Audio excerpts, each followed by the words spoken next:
Bro, CTR bro எல்லாம் ரொம்ப தவறுங்க. ஏங்க, ஒரு அளவுக்கு தான் ஒருத்தரை விமர்சனம் பண்ணணும். அதுக்காக அவருக்கு ஒண்ணுமே தெரியாது அப்படின்னு சொல்லி நீங்க எப்படி விமர்சனம் பண்ணலாம்? ஏங்க, ஒரு எதிர்கட்சி தலைவருங்க, ஒரு 75 ஆண்டு கால கட்சியை வழிநடத்தி கொண்டிருக்கின்ற ஒரு தலைவருங்க உதயநிதி ஸ்டாலின் அவர்கள். அவருக்கு ஒண்ணுமே தெரியாது அப்படின்னு நீங்க எப்படி சொல்லலாம்? ஏங்க, கலைஞருடைய வாரிசுங்க, மு.க.ஸ்டாலினுடைய வாரிசுங்க. இந்த எளிய மக்களுக்காக களத்துல 24 மணி நேரம் நின்னு நின்னு கால் கெடுக்க நின்னு ரத்த சிந்தி வியர்வு சிந்தி கொஞ்சம் கொஞ்சமாக உயர்ந்து இந்த பதவிக்கு வந்திருக்காரு. எதிர்கட்சி தலைவர்ன்ற பதவிக்கு வந்திருக்காரு. அவரை பார்த்து நீங்க ஒண்ணுமே தெரியாது அப்படின்னு சொல்லி எப்படி சொல்லலாம்? ஒரு அளவு தாங்க கலாய்க்கிறதுக்கெல்லாம். அதெல்லாம் ரொம்ப ஓவருங்க. என்ன இப்ப உங்களுக்கு என்ன தெரியணும்? நீ கேள்வி கேட்பீங்க, அது பதில் சொல்லணும். அப்படிதானே? நீங்க கேள்வியை கேளுங்க. உதயநிதி ஸ்டாலின் அவர்கள் அதுக்கு பதில் சொல்லுவாரு. நீங்க வேணா பாருங்க, கேள்வியை கேளுங்க. ஒரு நிமிஷம் நான் சொல்றதுக்கு நிப்பாட்டிட்டு கேட்டு பாருங்க. உதயநிதி போய் மேகதாதுல என்ன பிரச்சனை, உங்க தாத்தா என்ன செஞ்சாரு, 1970 என்ன செஞ்சாரு, 71 என்ன செஞ்சாரு, 74 என்ன செஞ்சாரு, 98 அவர் தலைமையில தான் வந்து இந்த மேகதாது அதாவது காவிரிக்கான மேனேஜ்மெண்ட் கமிட்டி அமைக்கிறதுக்கான முதற்கட்ட கூட்டம் இருந்துச்சு. அதுல என்னென்ன முக்கிய சரத்துகள் கண்டிஷன்ஸ்ல உங்க தாத்தா ரிமூவ் பண்ணாரு, நீங்க இதுல என்னென்ன பண்ணீங்க, நீங்க ஆளுங்கட்சியா இருக்க வரைக்கும் கெசட்ல கூட வெளியிடல, எல்லாம் கேட்டு பாருங்க. எதுவுமே தெரியாம யாராவது கொடுக்கறது அறிக்கையை வெளியிடுறதுல ஸ்டாலினோட வேலை. உதயநிதி இப்ப நான் சொன்ன விஷயத்துல கேட்டு பாருங்க. என்னங்க உங்களை மாதிரி இந்த மாதிரி சொன்னாங்க, உங்களுக்கு உங்க கட்சியை வழி நடத்துறதுக்கான தகுதி இருக்கான்னு சொல்லி வாக்கெடுப்பு முடிக்க வைக்க தைரியம் இருக்கான்னு கேட்டிருக்காங்கன்னு போய் கேளுங்க. கண்டிப்பா பத்திரிகையாளர் கேட்கணும். இந்த கேள்விதானா? சப்ப மேட்ருங்க. உதய் ப்ரோ, நீங்க இதுக்கு பதில் சொல்லுங்க. ஆமா, நம்ம யாரும் காட்டுவோம். சொல்லுங்க, நீங்க சொல்லுங்க, நீங்க சொல்லுங்க. மேகதாட்டு அணை குறித்து எதிர்க்கட்சி தலைவருக்கு பெரிதாக ஒன்று தெரியாது. சிடிஆர் நிர்மல்குமார் உங்களுடைய கொஞ்சம் வழி விடுங்க. கொஞ்சம்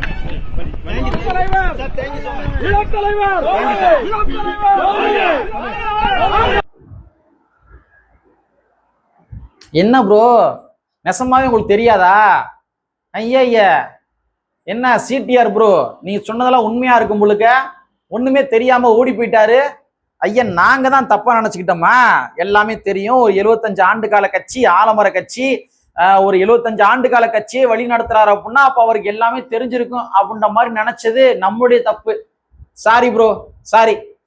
இந்த மாதிரிதாங்க சொல்லி அடிச்சான் கில்லி அப்படின்ற மாதிரி உதயநிதி ஸ்டாலின் அவர்களுக்கு ஒண்ணுமே தெரியாது, நீங்க வேணா கேட்டு பாருங்க அப்படின்ற மாதிரி பத்திரிகையாளரை தூண்டி விட்டு அவங்களும் போய் உதயநிதி ஸ்டாலின் அவர்களுக்கு எல்லாமே தெரியுன்ற மாதிரி அவங்க மைக்கு நீட்டி கேட்க, எனக்கு ஒண்ணுமே தெரியாது, ஆள விடுங்கடா சாமி அப்படின்ற மாதிரி உதயநிதி ஸ்டாலின் அவர்கள் காருக்குள்ள ஏறி எஸ்கேப் ஆயிருக்கிறாரு. மக்களே, சிடிஆர் நிர்மல்குமார் அவர்கள் சொன்ன இந்த ஸ்டேட்மெண்ட்டை, சிடிஆர் நிர்மல்குமார் அவர்கள் அம்பலப்படுத்திய இந்த ஸ்டேட்மெண்ட்டை நம்ம எளிதாக கடந்து போய்விடக் கூடாது.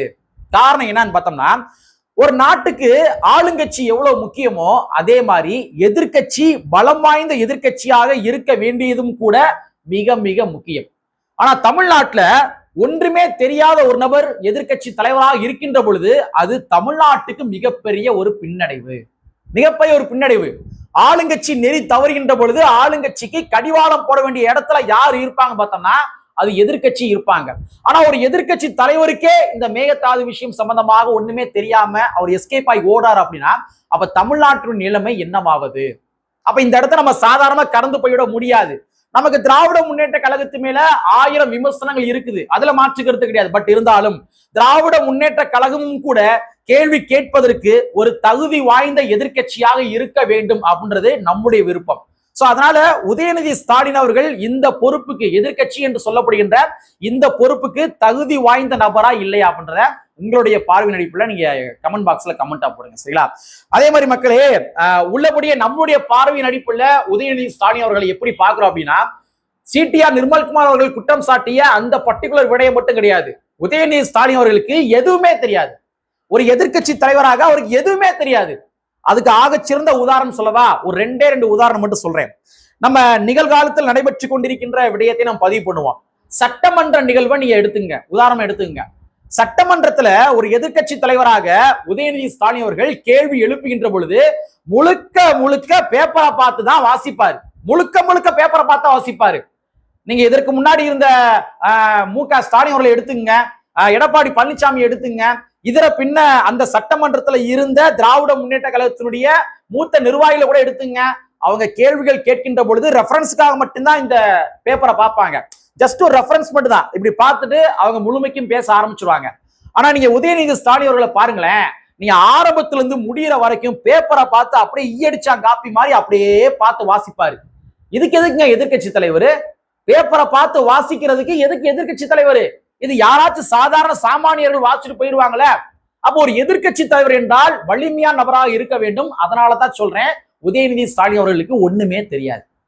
நீங்க சட்டமன்றத்துல விவாதங்கள் நடக்கும். சட்டமன்றத்தில் விவாதங்கள் நடந்த உடனடியாக வெளியில வந்து ஒரு எதிர்க்கட்சி தலைவராக உதயநிதி ஸ்டாலின் அவர்கள் பிரஸ் மீட் கொடுப்பாரு. அப்ப அந்த பிரஸ் மீட்ல என்ன பேசுவாரு? சட்டமன்றத்துக்குள்ள என்ன நடந்துச்சோ அதைத்தான தழுவிதான பிரஸ் மீட்ல பேசணும். ஆனா நீங்க பாருங்க, சட்டமன்றத்தை விட்டு வெளியே வந்தோடனே அப்பையும் கூட பேப்பரை பார்த்து தான் வாசிப்பாரு திரு உதயநிதி ஸ்டாலின் அவர்கள். உள்ளபடியே கருத்தியல் தெளிவுள்ள நபராக இருந்தா என்ன பண்ணுவாரு?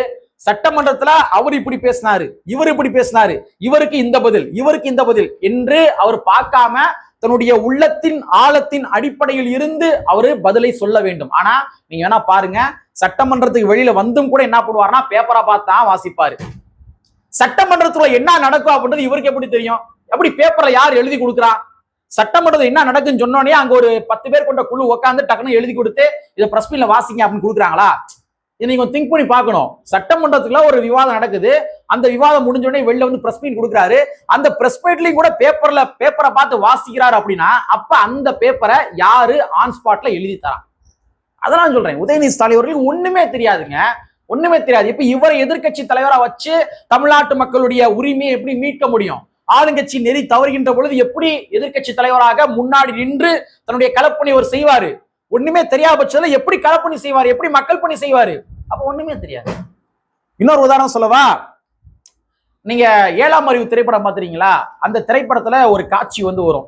அதுல ஸ்ருதிகாசன் சொல்லுவாங்க, இந்த நாடு நாசமா போனதுக்கு ரெக்கமெண்டேஷன், ரிசர்வேஷன், கரப்ஷன் அப்படின்னு சொல்லி 3 காரணம் சொல்லுவாங்க. இந்த 3 காரணத்தினாலதான் நாடு நாசமா போச்சு அப்படின்னு பதிவு பண்ணுவாங்க. சோ போற போக்குல ரிசர்வேஷனும் கூட வேஸ்ட் அப்படின்ற மாதிரி ஸ்ருதிகாசன் அவர்கள் பதிவு பண்ணுவாங்க.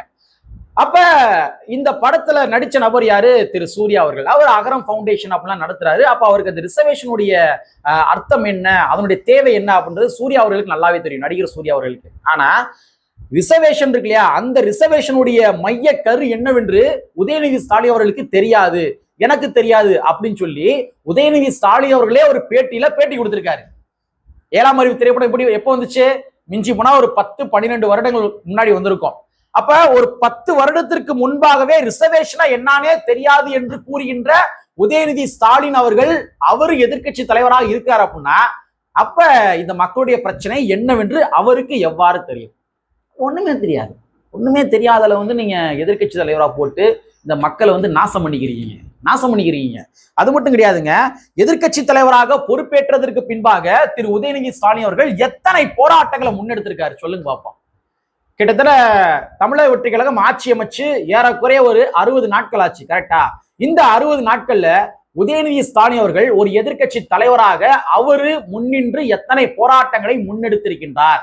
தமிழ்நாட்டுல பிரச்சனையே இல்லையா? எத்தனை பிரச்சனைகள் இருக்குது? லாக்அப் டெத் நடந்துச்சா? லாக்அப் டெத் நடந்துருச்சு. அப்போ ஒரு எதிர்க்கட்சி தலைவரா ஸ்பாட்டுக்கு போங்க, மக்களை சந்திங்க. அப்ப நான் மக்களையும் சந்திக்க மாட்டேன், நான் எதுவுமே பண்ண மாட்டேன் அப்படின்னா நீங்க எதற்காக எதிர்க்கட்சி தலைவராக இருக்கிறீங்க? புரட்சியாளர் அம்பேத்கருடைய சிலையை 2021 இருந்து திறக்க முடியல தமிழ்நாட்டுல, சேலத்துல. 2021 திமுகவுடைய ஆட்சியிலிருந்தே அது திறக்க முடியல. தாவேக்காவுடைய ஆட்சி வந்ததுக்கு பின்பாக தான் திறக்க முடியலன்ற மாதிரி பிம்பங்கள் கட்டமைக்கிறாங்க. அது கிடையாது. 2021 இருந்தே அந்த சிலை இருக்குது. 2021 இருந்தே திராவிட முன்னேற்ற கழகம் அந்த சிலையை திறக்க விடல. சரி, இப்ப நீ எதிர்க்கட்சியா மாறிட்டீங்களே, அரசியல் செய்வதற்காகவாது நீங்க களத்துக்கு போங்க. அந்த சிலை எங்க இருக்கோ அங்க களத்துக்கு போங்க. உதயநிதி ஸ்டாலின் அவர்கள் ஒரு எதிர்க்கட்சி தலைவராக களத்துக்கு போய் நின்று போராடுங்க. சட்ட மாமேதை புரட்சியாளர் அம்பேத்கருடைய சிலையை ஏன் திறக்க மாட்டேது தாவேகா அரசு? கேளுங்க. ஒண்ணுமே தெரியாம நீங்க எப்படிங்க எதிர்க்கட்சி தலைவரா இருக்கிறீங்க? ஏத்துக்கிற முடியலங்க. ஒண்ணுமே தெரியாதால எதிர்க்கட்சி தலைவரா வச்சு எப்படிங்க இது பண்ண முடியும்? ஆணவ படுகொலைக்கு தனிச்சட்டம் இன்னும் இயற்றல. ஐ திங்க் இந்த சட்டமன்ற கூட்டத்தொடர்ல அது சம்பந்தமாக பேசுவாங்க நினைக்கிறேன். அண்ணன் வன்னியரசு அவர்களும் கூட உத்தரவாதம் கொடுத்திருக்காரு, கண்டிப்பா நம்மள சட்டமன்றத்துல இந்த சட்டத்தை நான் கொண்டு வருவோம்னு சொல்லியிருக்காரு. அதற்கான கள ஆய்வுகளும் போய் இருக்குது. நான் என்ன சொல்றேன் அப்படின்னா, இது அரசியல் செய்வதற்காவது களத்துக்கு போய் மக்களை சந்திச்சு, பாதிக்கப்பட்ட விக்டிம் சந்திச்சு, ஆணவ படுகொலைக்கு தனிச்சட்டம் வேண்டுமா வேண்டாமா சொல்லுங்க அப்படின்ற மாதிரி கருத்து கேட்கிற மாதிரி ஏதாச்சும் ஒரு களப்பணிகள் உதயநிதி ஸ்டாலின் அவர்கள் பண்ணணுமே. ஒண்ணும் பண்றது கிடையாது. ஆனா திராவிட முன்னேற்ற கழகத்தினுடைய கூட்டணி கட்சியான கருணாஸ் இருக்கார் இல்லையா, கருணாஸ் விட்டு பேச வருது ஆணவ படுகொலை தனிச்சிட்ட வேணாம் அப்படின்னு சொல்லி திமுக பேச வருது. இப்ப நீங்களாம் என்ன எதிர்கட்சி? ஒன்னும் தெரியல. உதயநிதி அவர்களுக்கு ஒண்ணுமே தெரியல. ஏங்க அவ்வளவுலாம் ஏங்க சிஜேபி போராட்டங்க, சிஜேபி போராட்டம் பண்றாங்க டெல்லியில, உடனே ஸ்பாட்டுக்கு போய் ஒரு ஆதரவு கொடுத்துருக்க வேணாமா? ஒரு எதிர்கட்சி தலைவரா ஸ்பாட்டுக்கு போங்க, சிஜேபி கட்சிக்கு ஆதரவு கொடுங்க, போய் நான் வந்து இங்க ஐ ஸ்டாண்ட் வித் சிஜேபி அப்படின்னு சொல்லி போடுங்க. ஏன் எதிர்கட்சி தலைவரா இதை கூட பண்ண முடியாதா? இதை கூட பண்ண முடியாதா? தமிழ்நாட்டில் ஒரு போராட்டத்தை முன்னெடுங்க. நீங்க தானே வந்து எங்களுடைய இளைய ஜென்சி கிட்ஸ் எல்லாம் நிறைய பேர் எங்கிட்ட இருக்கிறாங்க, எங்கிட்ட திமுக தான் நிறைய ஜென்சி கிட்ஸ் இருக்கிறாங்க, தாவேக்கெல்லாம் யாரும் கிடையாதுங்க, எங்கூட தாங்க இருக்கிறாங்க அப்படின்ற மாதிரி சொல்றீங்களே. உங்களுடைய ஜென்சி கிட்ஸை வச்சு ஒரு போராட்டத்தை முன்னெடுங்க. தெரிஞ்சாதானே முன்னெடுப்பீங்க? ஒன்றும் தெரியாது, ஒன்றும் தெரியாது. அதனால தான் நாங்கள் ரொம்ப வருத்தப்படுறோம். ஒரு தமிழ்நாட்டுக்கு ஆளுங்கட்சி எவ்வளவு முக்கியமோ அதே மாதிரி அதையோட டபுள் மடங்கு எதிர்கட்சியினுடைய அரசியல் ரொம்ப ரொம்ப முக்கியம். எதிர்கட்சினால மட்டும்தான் பிரச்சனைகளை வந்து அட்ரஸ் பண்ண முடியும். ஆனா உதயநிதி ஸ்டாலின் அவர்கள் பிரச்சனையை அட்ரஸ் பண்றதே கிடையாது. உட்காந்து சமூக வலைத்தளங்கள் ட்வீட் போடுறதோட ரைட்டு, களத்துக்கு போவது கிடையாது. மக்களுடைய பிரச்சனை என்னன்னு தெரிஞ்சாலும் களத்துக்கு போவாரு, மக்களுடைய தேவைகள் என்ன என்று தெரிந்தாதானே களத்துக்கு போவாரு. அப்ப சிடிஆர் நிர்மல் குமார் அவர்கள் சொன்னது என்பது 100க்கு 100 உண்மையோ என்று தோணுகின்றது. ஸோ வந்து நம்ம தான் வந்து முட்டிக்கிறணும். இப்படிப்பட்ட ஒரு எதிர்கட்சி தலைவரை வச்சுக்கிட்டு நம்ம என்னத்தை உரிமைகளை வென்றெடுக்க போறோம் அப்படின்றத நாம தான் முட்டிக்கிறணும் என்பதை கூறிக்கொண்டு, கற்பி ஒன்று புரட்சி அம்பேத்கருடைய வரியை கூறிக்கொண்டு நிறைவு செய்கின்றேன். நன்றி, வணக்கம்.